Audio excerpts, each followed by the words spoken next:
Hello everyone, and this is KoTH giving you game number 3 in this, what I hope to be a King of the Hill style matchup. So far, the games have been absolutely great and mind-blowing, just as my living room is an absolute mess. Anyways, I think I might actually put up a video in there about what's going on. Let's go ahead and speed things up. I think my house is a very uncomfortable place to be. Anyways, this is going to be game 3. It is going to be Xiaokai versus Sheep, getting up to that 8-minute mark. And so far, I've noticed that all the games are human versus undead. Does that mean that this will finally settle who has the stronger race in the human versus undead matchup? Is that what the series is about? I really wish I could read Chinese. I love WarCraft 3. And getting information on this series would actually be really good. Alright, in comes Xiaokai, comes in with the Death Coil onto the Archmage. Archmage now running back. Wow, the micro is much more intensive in this time around, as you see the fighting going back and forth. Death Coil, Death Knight misses it by a split second on that Death Knight, wasting 75 mana. However, he's going to try to pick up the item. Is he going to pick up the item? Oh, no, ends up getting surrounded instead. Gets another Death Coil off, and trying to take down a footman in the process, down to 74 hit points, down to 40 hit points, and the Death Knight falls at level 1. Wow, Xiaokai, talk about being behind the 8 ball early, very far behind here, and not quite sure what to make of it. Archmage already sitting at level 2. You're gonna see him finishing. Oh, they destroyed the gauntlets of Ogre Strength. Oh, wow. This, I think they may just be playing for their class pride and their race pride.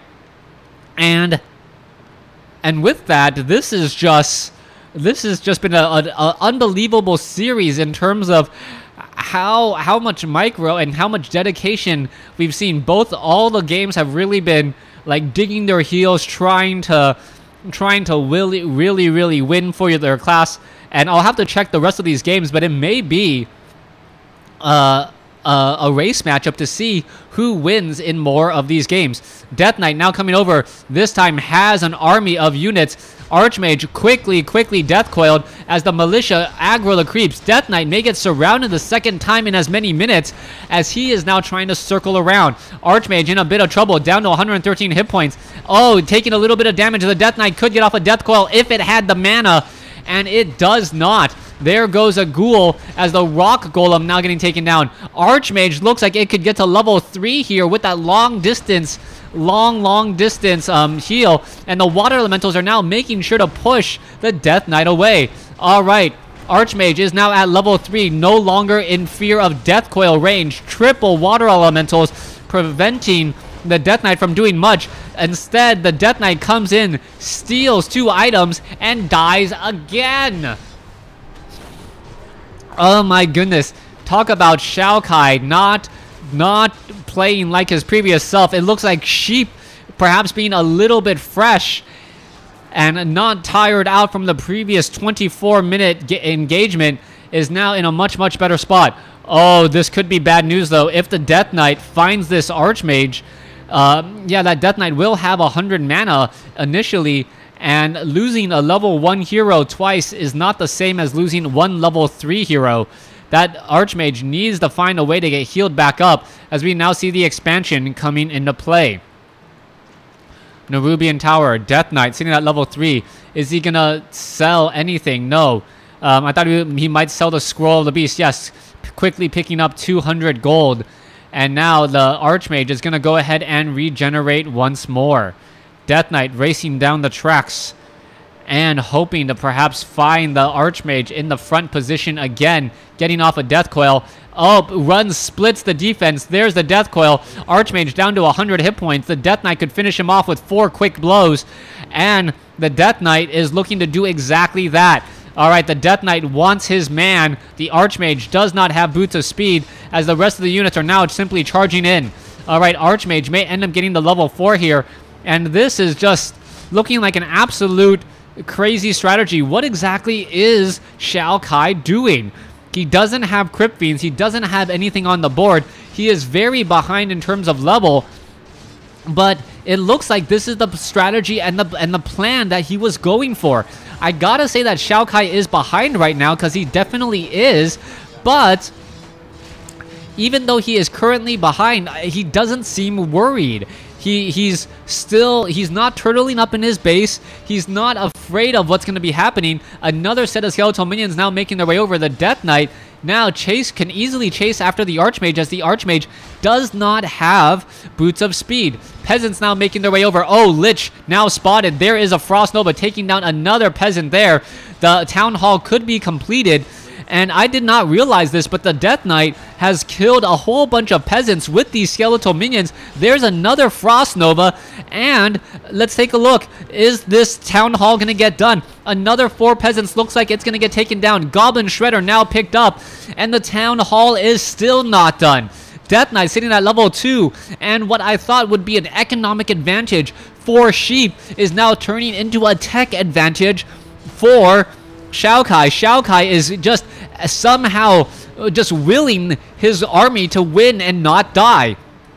Death Knight at level 2 now running back. We should be seeing some obsidian statues waiting and training at home. Yes, there is an obsidian statue, as we are now low on gold once more. All right. Somehow, some way, some shape, some form, Sheep, who looked like he was going to have an economic advantage, is now behind in hero level, as he is only at level 3 compared to a level 2 and level 1. Behind in tech, as his opponent is now getting the Black Citadel, and he has nothing to really show for this. Obsidian statue going to be popping on out here in just a second. The footmen are now kind of in full retreat here, as the Lich could easily get off another Frost Nova. All right, there goes another skeletal minion. You cannot let that Archmage get another skeletal minion kill. That will give him level 4, meaning a lot more water elementals. And this is the window of opportunity that has been presented. As long as the Undead can prevent any more... Oh, no, there's level 4. Archmage, now with level 2 Brilliance Aura, is going to have a lot more water elementals on the field. No, he has not trained it yet. Okay, level 1 Brilliance Aura still at this point. And with only level 1 Brilliance Aura, I'm pretty much sure the Archmage should have had enough mana for another water elemental here. Is he at level 2? Yes, finally at level 2. Archmage now trying to drop a water elemental. There it goes, as the footmen are falling. Level 2 now on the Lich. So level 2 versus a level 4. If that Death Knight gets to level 3, this is going to completely change, as the Death Knight does have a lot of survivability because of that bonus 3 armor. It doesn't look that way, but the Obsidian statue and the +3 armor is making a very, very big difference. All right, Crypt Fiends do have Burrow. They could start hiding themselves here in just a moment. Death Knight now trying to pull back, as we are looking at the Archmage now trying to pull away. Crypt Fiends now doing a little bit of chasing. Death Knight sitting at level 2, and there is the GG. Undead takes the victory. It doesn't feel like Sheep thought that he could get back into this game. Now, I gotta mention a couple of things. Sheep knows that the Undead army is just gonna start snowballing. Human players need to be ahead at that stage in the game in order to really showcase anything, and really make a strong push. Not being up in expansions, being even on hero levels, having your opponent at tier 3 already, it looked like a premature GG, but it was not. Thanks for watching. Thanks for listening. Hope you guys enjoyed it.